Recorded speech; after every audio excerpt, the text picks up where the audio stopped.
The Project for the New American Century, PNAC, was a think tank and political advocacy group founded in 1997 by a group of prominent neoconservative figures in the United States. PNAC's stated aim was to promote American global leadership, expand military power, and assertively project U.S. influence across the world, especially in the post-Cold War era. While the organization itself disbanded in 2006, its ideas and policy proposals had a profound impact on U.S. foreign policy during the 2000s, particularly during the presidency of George W. Bush. This essay will explore the origins of PNAC, its core ideological beliefs, its influence on U.S. policy, and its lasting legacy, particularly regarding the Iraq War and the broader War on Terror. Origins of PNAC. PNAC was founded by William Kristol, editor of the conservative political magazine The Weekly Standard, and Robert Kagan, a scholar and foreign policy expert. Both Kristol and Kagan were prominent figures in the neoconservative movement, which sought to promote a more assertive and interventionist U.S. foreign policy. The group included influential figures such as Dick Cheney, who would become vice president under George W. Bush, Donald Rumsfeld, former Secretary of Defense, Paul Wolfowitz, former Deputy Secretary of Defense, Jeb Bush, Governor of Florida, and John Bolton, former U.S. Ambassador to the United Nations. These individuals were critical of the Clinton administration's foreign policy, which they perceived as too passive, particularly in the face of emerging global threats. PNAC was founded at a time when the United States, having won the Cold War, was the undisputed global superpower. However, many members of PNAC felt that the U.S. was not exercising its power effectively or assertively enough, and that the post-Cold War world required a new, more proactive approach to foreign policy. The group's main concerns included the rise of global threats from rogue states, terrorism, and the potential challenges posed by emerging powers such as China. The founders of PNAC argued that American military strength, combined with an assertive foreign policy, was necessary to safeguard both global security and the U.S.'s leadership role in the world. Core ideology and beliefs. The PNAC Manifesto, as outlined in its founding documents and various position papers, was rooted in neoconservative principles. These principles included: 1. Global American leadership. PNAC strongly believed in maintaining U.S. hegemony in global affairs. The document Rebuilding America's Defenses, 2000, which is perhaps the most famous and influential of PNAC's policy papers, argued that the United States should exercise benevolent global hegemony in order to preserve international stability, promote democracy, and prevent the emergence of rival powers. This vision of U.S. global dominance was based on the idea that the U.S. had both the moral and practical obligation to lead the world, enforcing order through military power if necessary. 2. A robust military. PNAC members were staunch advocates for a military-first approach to foreign policy. They believed that American military power was essential not just for national defense, but for maintaining global stability and deterring potential adversaries. In this sense, PNAC's vision involved a significant expansion of U.S. military capabilities, with an emphasis on cutting-edge technologies and global military presence. Their call for a more robust military was coupled with a critique of military underinvestment during the 1990s, particularly during the Clinton administration. 3. Promotion of democracy and American values. PNAC argued that the spread of democracy and American values was a central goal of U.S. foreign policy.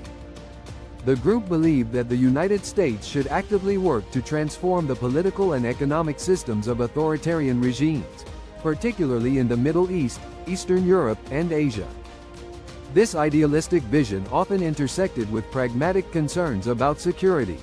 By spreading democracy, PNAC argued, the U.S. could reduce the threat of terrorism, regional instability, and the rise of hostile powers.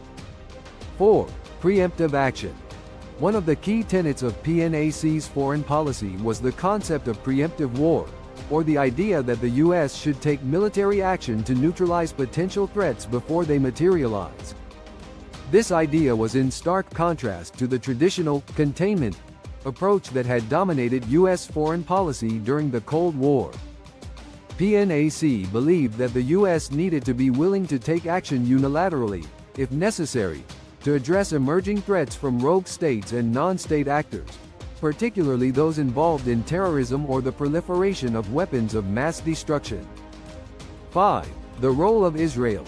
PNAC was highly supportive of Israel and believed that the U.S. should strengthen its ties with the Jewish state, both for strategic and moral reasons. Many PNAC members were critical of any U.S. policy that might be seen as weakening Israel's security, and they advocated for a more aggressive stance in the Middle East to counter threats from countries like Iraq, Iran, and Syria. PNAC and the Iraq War. The most enduring legacy of PNAC's influence is its role in shaping U.S. policy leading up to and during the Iraq War. The group's advocacy for a more interventionist foreign policy found its most prominent expression in the events surrounding the 2003 invasion of Iraq. In 2000, Rebuilding America's Defenses argued that the United States needed to prepare for military action in Iraq to eliminate Saddam Hussein's regime, which was seen as a potential threat due to its supposed weapons of mass destruction, WMDs, and support for terrorism. The document also discussed the broader need for regime change in countries like Iraq, Iran, and North Korea. After the 9/11 attacks, PNAC's ideas were increasingly embraced by the George W. Bush administration. Key figures who were part of PNAC, such as Dick Cheney, Donald Rumsfeld, Paul Wolfowitz, and John Bolton, were given senior positions in the Bush White House. These individuals played pivotal roles in pushing for military action against Iraq, arguing that Saddam Hussein's regime was a clear and present danger to the U.S. because of its alleged WMDs and its ties to terrorist organizations. The invasion of Iraq in March 2003 was framed by the Bush administration as part of a broader war on terror and a necessary step to prevent future attacks on the U.S. PNAC members were key proponents of the war, arguing that the removal of Saddam Hussein would be a significant step toward creating a more democratic and stable Middle East. However, the absence of WMDs in Iraq, the failure to find significant evidence of ties between Saddam Hussein and al-Qaeda, and the subsequent destabilization of Iraq and the rise of extremist groups like ISIS led to widespread criticism of the war and its underlying rationale. PNAC's influence and legacy. The influence of PNAC on U.S. foreign policy during the Bush administration cannot be overstated.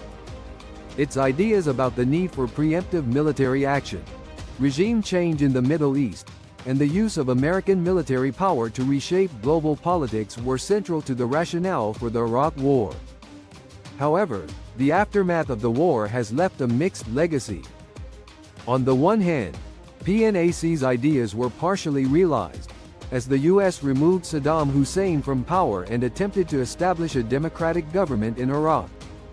On the other hand, the war resulted in significant unintended consequences, including the loss of thousands of American and Iraqi lives, widespread instability in the region, and the emergence of violent extremist groups like ISIS, which capitalized on the power vacuum left by the collapse of Saddam Hussein's regime. The failure to find WMDs and the long-term chaos that ensued in Iraq have tarnished the credibility of the war's proponents and led to criticism of the neoconservative agenda more broadly. Critics argue that PNAC's vision of using military power to impose democracy was overly simplistic and naive, failing to account for the complexities of local politics, sectarian divisions, and the limitations of American power. PNAC's influence also contributed to a broader debate about the future direction of U.S. foreign policy. The disastrous outcomes of the Iraq War led to a shift in American public opinion, with many questioning the efficacy of military interventionism and calling for a more restrained approach to foreign policy.